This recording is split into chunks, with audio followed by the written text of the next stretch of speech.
sekalian, tentu kita bertanya-tanya, apa kira-kira mandat terbesar untuk organisasi yang bisa kita jalankan ke depan? Kalau kita berbicara soal apa yang mesti kita lakukan, kita bisa melihat 3 hal. Pertama, soal fungsi sejarah. Yang kedua, kita bisa melihat apa peristiwa yang terjadi hari ini. Dan yang ketiga adalah kita akan melihat apa yang harus kita lakukan, siapkan untuk masa depan. Sahabat-sahabat sekalian, dalam hal kita melihat sejarah, tentu sejarah kita ini organisasi Nahdlatul Ulama dan turunannya sudah sangat lama sekali. Sudah 1 abad menurut kalender Hijriah kita laluin. Dan tidak semua organisasi sampai pada puncak 1 abadnya. Hanya organisasi tertentu yang bisa bertahan melewati 1 abad lebih. Sudah banyak contoh di Indonesia, banyak organisasi yang berguguran. Nah, biasanya organisasi itu berguguran kalau tidak apa? Tidak punya nilai, tidak punya figur yang kuat, tidak punya sejarah yang kuat. Maka banyak organisasi berguguran. Organisasi yang bisa bertahan adalah kalau dia punya nilai, baik itu nilai agama maupun nilai keorganisasian dan kemasyarakatan. Organisasi yang bisa bertahan kalau dia punya figur. Kita punya tokoh-tokoh sejarah, para kiai, termasuk juga inisiasi mendirikan republik ini.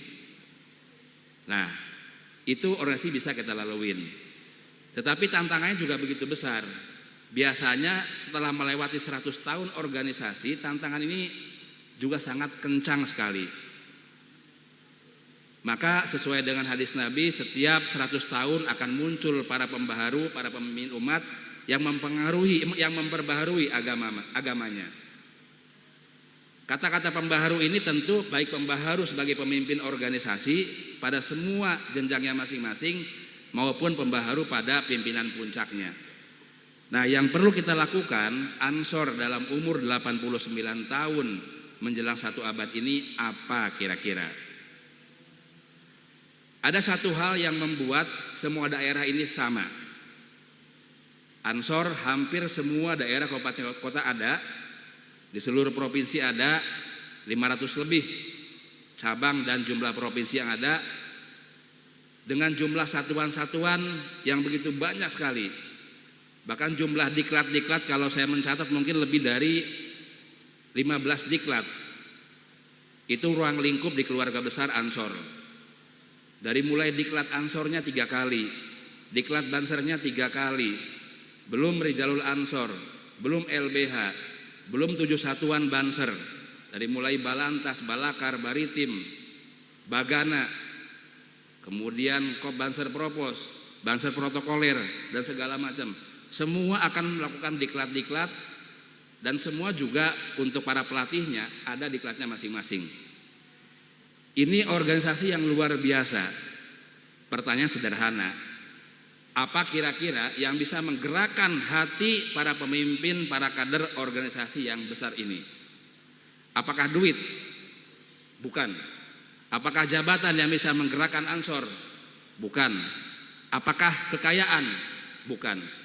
Lalu apa yang bisa menggerakkan sehingga semua orang rela berduyun-duyun mengembangkan keluarga besar organisasi Ansor? Bahkan dari mulai diklat, pengadaan seragam, dan seluruh aktivitasnya itu berbayar masing-masing. Nilai-nilai apa yang kemudian kuat melekat di Ansor sehingga kemudian organisasi ini mampu melalui tantangan-tantangan terbesarnya? Organisasi ini punya yang namanya keberkahan. Keberkahan itu memang sesuatu yang gak terlihat, tapi bisa kita rasakan dalam semua aspek kehidupan kita. Tetapi keberkahan saya tidak cukup. Organisasi ini harus mempersiapkan diri dalam banyak hal. Karena apa? Karena organisasi Ansor ini sesungguhnya ini adalah organisasi regenerasi kepemimpinan dalam banyak aspek, baik itu kepemimpinan sosial, politik, budaya, ekonomi, dan segala macam. Maka kata kuncinya adalah dimanapun sahabat-sahabat berada, entah itu di dunia politik, dunia profesional, dunia apapun, Jadilah pemimpin yang baik, yang punya pengaruh atas tindakan-tindakan kebaikannya. Dalam sebuah organisasi itu ada 3 klasifikasi. Ada yang namanya ketua, ada yang namanya manajer, ada yang namanya pemimpin. Bedanya apa? Kalau ketua itu adalah orang yang dapat SK dari pimpinan di atasnya, itu namanya ketua. Kecuali kalau di Medan ya, di Medan itu bukan ketua, bukan SK, karena semua orang jadi ketua. Kalau di Medan, tukang parkir pun disebut ketua. Nah, jadi ketua itu adalah orang yang dapat SK dari pimpinan tertingginya. Dia ada masanya. Nah, yang kedua itu ada yang namanya manajer. Manajer itu apa? Manajer itu adalah orang yang bekerja sesuai dengan SOP, juklak, juknis, dan aturan yang diputuskan organisasi. Itu namanya manajer. Tapi yang ketiga ada yang namanya pemimpin. Pemimpin itu apa? Pemimpin itu bisa melekat pada ketua, bisa melekat pada manajer, bisa juga nggak punya jabatan apa-apa.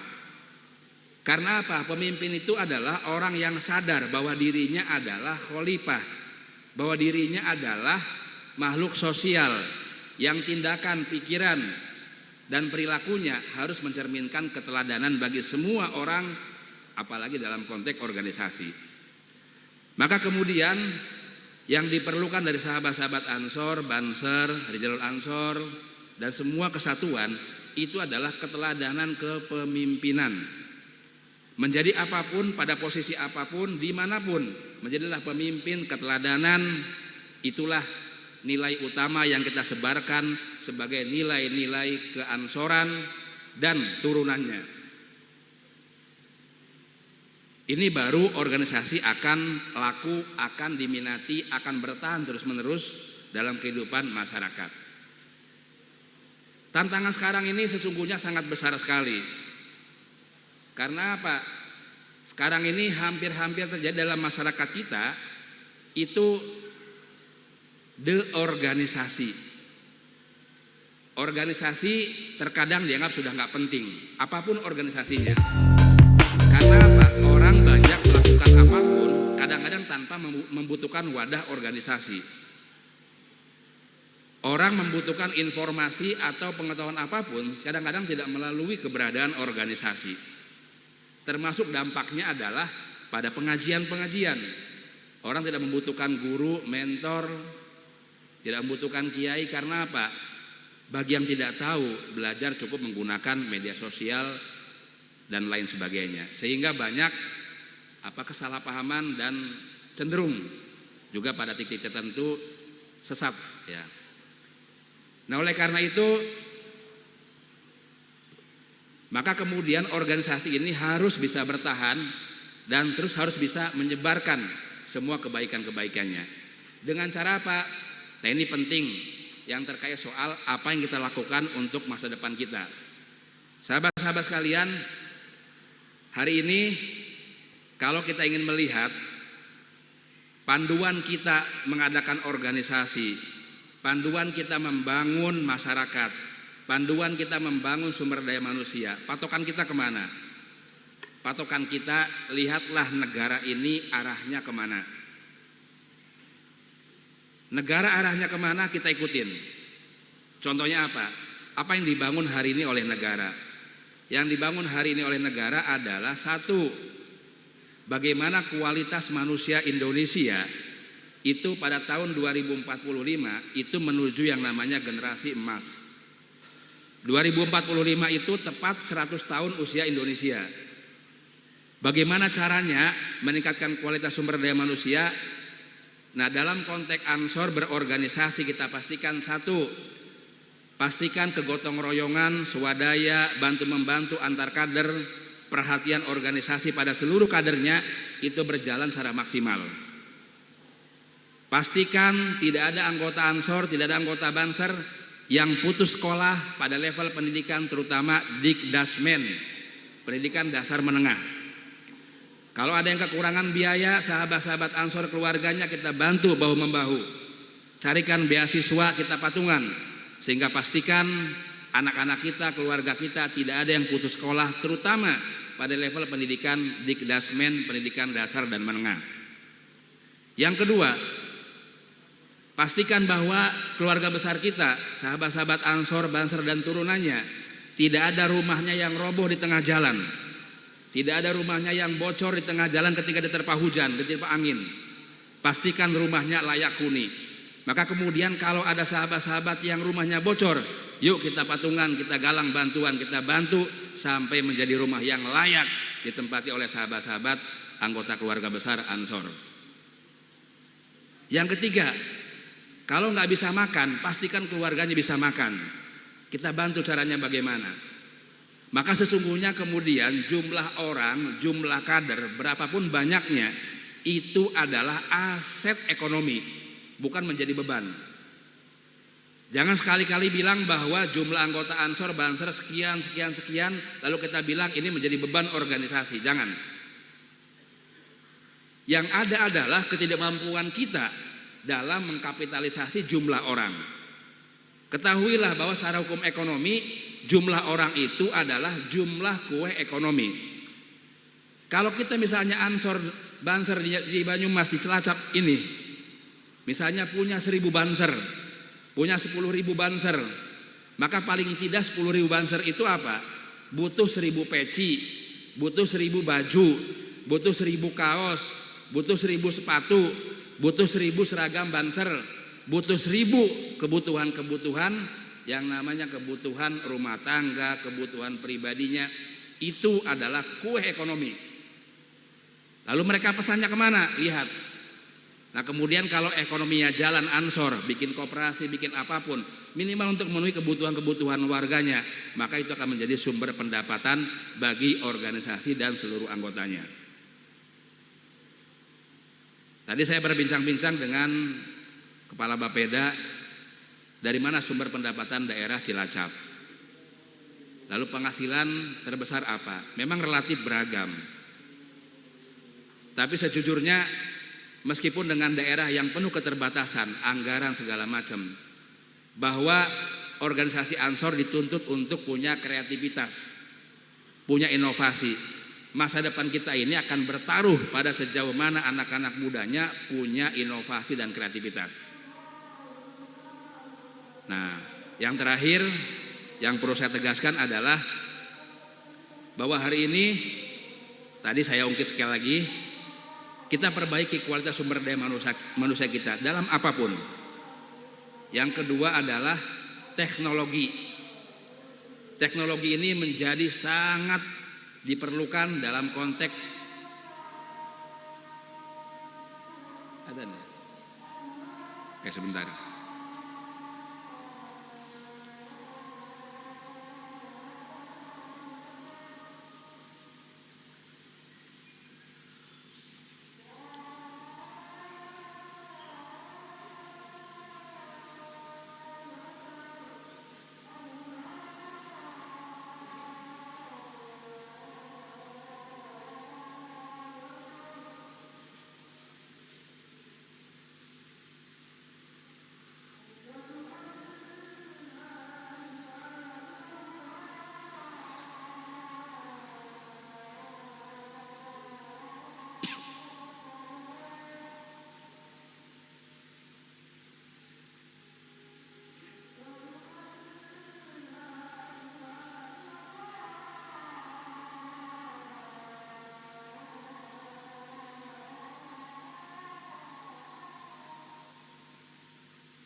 Nah, yang terakhir adalah soal teknologi.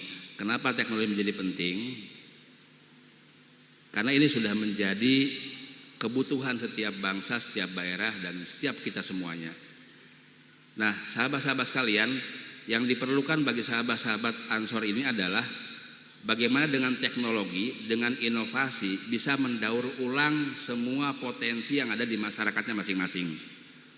Contoh misalnya, sekarang ini untuk melihat bagaimana membuat produk-produk turunan dari perikanan misalnya, seharusnya kita nggak repot. Karena banyak sekali contoh-contoh yang sudah bisa kita lihat di berbagai macam media sosial, buku-buku panduan dan lain sebagainya. Seharusnya semua sampah-sampah yang berserakan dari hasil limbah sumber daya alam, baik itu limbah pisang, limbah jagung, limbah apapun, seharusnya kita tidak bingung lagi. Tinggal kemudian bagaimana caranya kita menciptakan, bekerja bersama-sama, meneliti, karena semuanya bisa bermanfaat, baik itu bisa menjadi pupuk organik maupun bisa menjadi bahan baku ternak. Bahan baku pakan ternak, Nah, maupun inovasi-inovasi yang lain. Nah, oleh karena itu memang sahabat-sahabat Ansor jangan pernah lupa dan alfa dari kehadiran dalam penguasaan di bidang teknologi. Nah, termasuk adalah mengkampanyekan semua nilai-nilai kebaikan yang bukan prinsip dalam konteks program-program organisasi ke masyarakat luas. Baik itu aktivitas bersih-bersih, aktivitas apapun yang kemudian sahabat-sahabat Ansor lakukan, publikasikan seluas-luasnya sehingga masyarakat tahu Ansor sedang melakukan apa, dan bagi yang belum tahu Ansor, mereka bisa belajar bahwa Ansor itu seperti ini dan seterusnya. Nah, ini menjadi penting sekali, termasuk dakwah sahabat-sahabat dari jalur Ansor, publikasikan seluas-luasnya sehingga orang bisa banyak alternatif dalam belajar tentang agama di media sosial. Begitupun sahabat-sahabat Banser, dengan kesatuan-kesatuannya fungsikan kembali, perkuat kembali kesatuan-kesatuan, siapkan latih yang bagus segala macam. Karena apa? Karena satuan-satuan ini hadir untuk menjawab, meningkatkan pelayanan publik masyarakat. Kalau masalah ada kebakaran, maka Balakar turun. Kalau ada bencana, maka Bagana turun. Kalau Bansernya nggak disiplin, maka Banser Proposnya turun. Maka fungsi-fungsi Banser ini adalah untuk memperkuat pelayanan fungsi kemasyarakatan organisasi Ansor. Maka semua harus kuat. Karena apa? Kita berdiri bukan untuk kita sendiri. Kita berdiri, sekian juta orang berharap pada kekuatan Ansor, pada kebesaran Ansor. Kita berdiri juga menjadi penopang dari kekuatan Nahdlatul Ulama dan bangsa dan negara ini. Terima kasih. Selamat kepada sahabat-sahabat sekalian yang baru dilantik. Terima kasih atas amal jariah kepemimpinan para pengurus yang barusan dimisioner. Dan berharap betul kepada pengurus yang baru dilantik betul-betul megang teguh amanat, laksanakan sebaik-baiknya, yakinkan bahwa apa yang kita lakukan ini menjadi amal ibadah yang mudah-mudahan dengan itu keluarga menjadi bahagia, pekerjaan sahabat-sahabat menjadi makin meningkat dalam banyak hal, dan yang pasti kelak anak cucu kita menjadi orang-orang hebat melebihi kita semua pada hari ini. Terima kasih. Dan tentu doanya daripada para romo kiai, para sesepuh, mudah-mudahan Ansor terus kuat dalam berkhidmat, dalam menjalankan roda organisasinya. Akhirul kalam, wallahul muwaffiq. Wassalamualaikum warahmatullahi wabarakatuh.